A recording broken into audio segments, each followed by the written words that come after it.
Thank you so much for such a warm welcome, and I really didn't deserve that amazing intro. Thank you, Adam, and I certainly didn't expect you all to stand up because I am here to serve you. And when Travis wasn't able to be here, he said to me, he goes, Gina, I'm really sorry, but do you mind going to Australia? And I'm like, no, I'm coming. So Australia will always be very, very special to me. I actually am a very proud Australian passport holder because I did work here for a number of years. I also got married in Australia, and I had 2 of my children here. So it's an absolute pleasure to be here, and I feel part of this family already. I also used to work for a New Zealand company, so I used to spend a ton of time in Auckland. Never got a chance to really travel New Zealand, but coming back here, I'm inspired. And actually, Celine is my new BFF. I don't know, if it wasn't for my kids, I don't think I'd go back. So it's really great to be here, and I'm really here to serve you. In marketing, my job is to make you a destination for your customers. I actually haven't been here long. You know, Travis has been here for a year, and he recruited me about 3 months ago. And I was, thinking, I'm looking into this company as I'm, interviewing, and I thought I'm going to step into this like a customer. And actually, I'm sorry to say, I'd never heard of Juice Plus. Do you have any customers that you've spoken to? Had they heard of Juice Plus? Do you sometimes experience that question? Or, yeah, I mean, it's amazing, really. And I hadn't heard of Juice Plus, and I wanted to experience it like a customer. So I did what probably your customers do when you speak to them. I Googled Juice Plus. I was like, okay. And then because I'm a globalpreneur, I looked at the UK, I looked at Australia, and I was like, okay, all right, had some thoughts. Then, I'm based in the US, I bought a product. I bought chewables. I'm a big gummy fan, so I bought chewables. I got it delivered. And I had thoughts.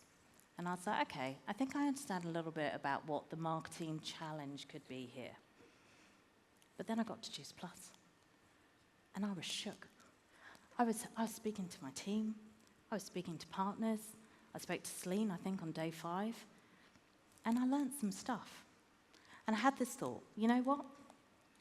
Brands are a little bit like plants. And I think, Sarah, you just said it, right? It needs consistency. A plant, you can't just chuck a seed into the ground and hope that it will grow and prosper. You need to nurture it.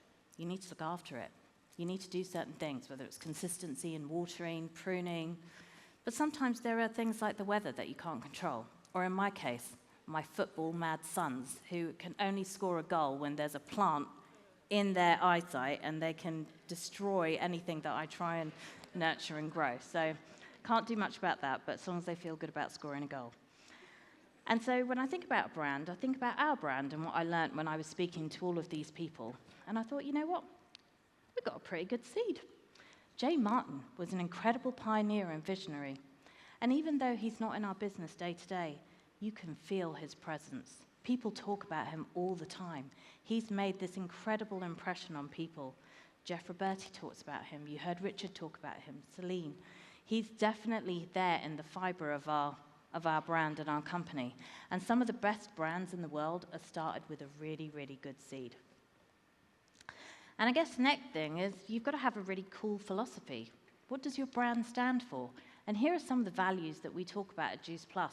This was developed some 30-odd years ago, but you look at some brands coming out today, they would kill for this kind of cornerstone and building blocks in which to build their brand. And these products, man, I had no idea when I was Googling and getting my chewables what these things do. And you hear these amazing stories. And look at the loyalty. Bronwyn, 26 years. I mean, and it's not just Bronwyn. When I was in Indianapolis, I met Wendy Campbell. We were celebrating her 30 years with the brand. And if you ask yourself, how many of you are loyal to brands outside of Juice Plus for 30 years? Can you think of anything? You don't. Consumers today will switch on everything, but there's something about this product that really works. Powerful stories. Celeste, I just saw you. You told me a powerful story about what the capsules did for you. And we hear thousands of these stories all the time. This is powerful stuff. There are tons of supplements out there. How many times do you hear stories like this? It's like a unicorn. Who knew? you've got this incredible proof. You know, we're not satisfied with one clinical study. We're not satisfied with, we just keep on going. So we have 40 clinical studies globally. I know that you guys leverage around 25 here. And every time we do a study, we learn something new about this incredible product and what it does for you and your body. And we have our healthcare professionals, people who know about bodies and health and nutritional supplements and food, and they endorse this product. And like I said, thousands of beautiful stories. And then, you guys, give yourself a hand. Amazing partners. You're loyal, you're passionate, you're doing amazing things. And a brand is nothing without you. Without your voice, without your stories, without your championing, doesn't really matter. You could have the best product in the world. If we don't have you, we don't have anything.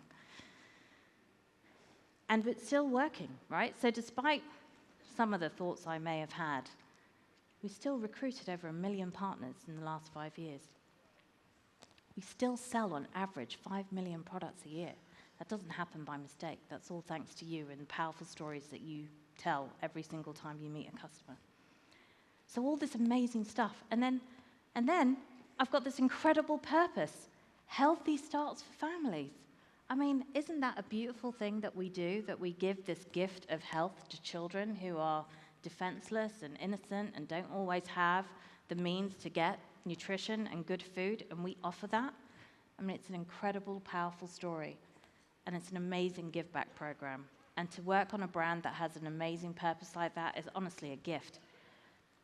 And I came to this job, I didn't even know any of this, and I'm like, wow, what an amazing gift.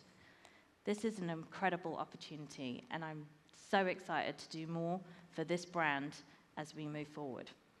So we've got all of these amazing, amazing things that we have in our arsenal for this brand development. But what's the problem? Are there problems? There are some problems. We spoke to 9,000 partners all over the world to try and understand what is the challenge ahead of us in marketing. And here are some of the things that we heard. And I don't know if this resonates with some of you. How many times you talk to customers and it's really hard to convey the benefits of our unicorn capsule? Sometimes if you tell them it's a unicorn, it's really not enough. They need a little bit more, don't they? And it's hard to tell that. It's hard to tell that story. People really don't understand it. They're confused. Why is it better than anything else that I could use? And how do we give you the words and the language and the tools and the assets that help you tell this story in a really authentic way, so it doesn't feel forced, and it's not another person from network marketing trying to shove that product down my throat, literally. And then sometimes you get through that pain barrier, and you get people to buy into our products, but it's so frustrating because they're not using it. It sits there on a shelf. You're like, honestly, do you know what you've got, this unicorn thing? Just eat it. Take it every day. Do something for yourself. It should feel as easy as drinking water or brushing your teeth, but they don't do it. And then it's really hard to show why we're superior. Do you have that issue when you talk to your customers? Why is this better than anything else that I can buy? I'm trying to remember my healthcare stores. I'm going to say Woolies. I don't know. But you know what I mean. And then when we do give you communication, messages are really complex and they're really long. And sometimes they're not there at all. When I was going on the website, I didn't really see the value equation of why I need to buy this product. I didn't hear all those amazing stories. I didn't hear all those amazing benefits. And then there's that little thing around, why are you called Juice Plus? I don't like juice. I don't drink juice. It's got too much sugar in it. No. We're not a juice. Rabbit hole, rabbit hole, rabbit hole. You just want to get down to it, don't you? You don't want to have to be distracted by explaining what our brand name is and what it isn't. And when we talked to our 9,000 partners, there were some really key themes that emerged in terms of opportunities for us to think about and how we build this brand. How do we talk about this as everyday performance? And I like to think of it as that 1% every day, the multiplying benefits of taking capsules and what they do for you and your body. How do you create that future investment in yourself? You know, not just in your bank account, but how do your customers do this for themselves? And how easy it is, because even in the messiest of days, Katrina, you were sharing, It's just easy to just take a capsule and know that you're doing something good for yourself and for your body. So we think about brands as plants, right? It's important to look at the weather. What's the weather forecast saying for the world of supplements? Actually, it's pretty good. 82% of people say that this is a priority for them. And we all talk about the COVID explosion that happened, but what it really did in this category was really reaffirm to people to be more health conscious than ever. And I've always thought that Australia is really progressive in this space, and it's continuing to grow. And as you see, a lot of businesses and brands and categories post-COVID are kind of going south. Wellness and nutrition is not. It's growing. It's a $1.8 trillion business, and it's growing double digits. So this is what customers want. They want to hear from us. They want to know about these products because they recognize the need that they have for nutrition and wellness in their lives. So when you're looking at the kind of brand, the plants, the weather forecast, it's really important to look at our neighbors. What are our neighbors' plants looking like? Sheesh, they're looking pretty good these days, and these are some examples in the US. On one hand, you have the more established kind of nutrition brands that kind of look a bit worthy, a little bit boring, a bit serious, a bit commodity. But now, the brands that are coming out, because this category is exploding, are really aspirational. They're kind of cool. They've got a beautiful aesthetic. I said to Shani, actually, that I'm going to be talking with her because she's got a beautiful aesthetic with your interior design. You know about good-looking brands. And this is what's happening in the competitive space. And they're really built for digital. They're much cleaner. They're easier to understand. And sometimes it's hard with our product because it's so busy to create powerful messages that cut through on digital and on social. And these are really how these brands have been born and developed to try and compete in a digital world. And then they have something that I call the landscaping of these plants, right? Which is how are you conveying your messages to your customers? And they're doing it in a really organized way. We call this attraction marketing. How are you teasing customers with your social media? How are you giving those kind of bite-sized messages and repeating it so you're piquing their interest? How are you attracting them to the website? Making sure the website works well and can convey even more messages and storytelling, and giving you that kind of merchandising on the website so people can shop and learn how they want to shop and learn, because all consumers are different. And then how are you using emails to go back to customers and say, oh, how was your experience? How was your product?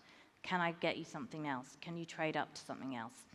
When I had bought my capsules, actually my gummies, when I purchased it, I never got an email coming back to me asking me if I enjoyed the product or if I wanted to buy it again. That's a missed opportunity. Customer acquisition is very expensive. Customer retention is much easier and much cheaper. And this is some of the great work that Bill is doing that you're going to hear more of, and that will help to build your businesses more sustainably. So with all of this that we have to deal with, we've engaged an agency to help us to think about how do we need to evolve this brand to make it really strong and something that can be a real great tool for you and make it easier for you to sell this incredible unicorn product. So I'm going to share with you a brief little case study of this agency that did a similar piece of body of work with SlimFast. Have you heard of SlimFast? So SlimFast back in the day, you can see the kind of from to. Back in the day, in its heyday, it was one of the pioneers in the category, and it really was something that people, really resonated with and they bought into, and it was a category leader. But over time, it started to feel irrelevant. SlimFast is such a functional, dry brand name. It's not something that really resonated with people, especially as they migrated to thinking about how they just wanted to be healthier and living a better life. And you see that what they moved to in terms of all the work that they did with customers on how to make it feel a little bit more aspirational, a little bit more colorful, a bit more built for digital so that it stood out and it could kind of stop the scroll that consumers would have as they go shopping. And they created something that was very distinctive that could work across lots of different mediums. Social media itself is so complex. What you do in Facebook is not what you're going to do on Instagram, and it's not what you're going to do on TikTok. So you really need to create assets that can work on all those different platforms to really drive memory structure and get customers to come back to your brand. And the results were amazing. They had dropped way down in terms of performance within this category. they went back to being number one. They got 84% more brand awareness. This was not something that was top of mind for other customers. They had 65% much more salience with their customers and a huge increase in how consumers, how their sentiment was with that brand compared to how it was previously. And it became number 2 in being the most memorable brand. I talked about memory structure, so creating different codes and cues in the brand that drives memory so that it's not like, what is that brand called? What is the brand that you sell? You want it to feel really intuitive and distinctive and memorable. And really importantly, they became more relevant to a younger audience. So they increased their consideration amongst the Gen Z audience.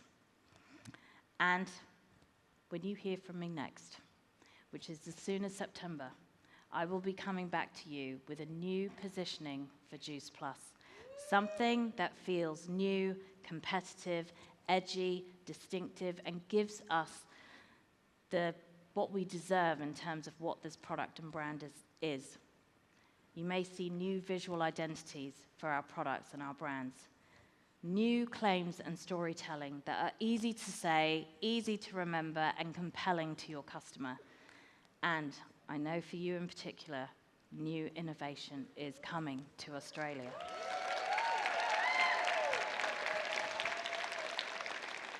So I'm sorry I can't share anything more than just intent, but you have my promise and my commitment that, these things will be coming very, very soon. And I want to thank you all for your patience and all the amazing work that you're doing. Keep doing it, and you will be hopefully making this a lot easier for you in your future. I wish you all the success, and thank you so much for welcoming me to Australia.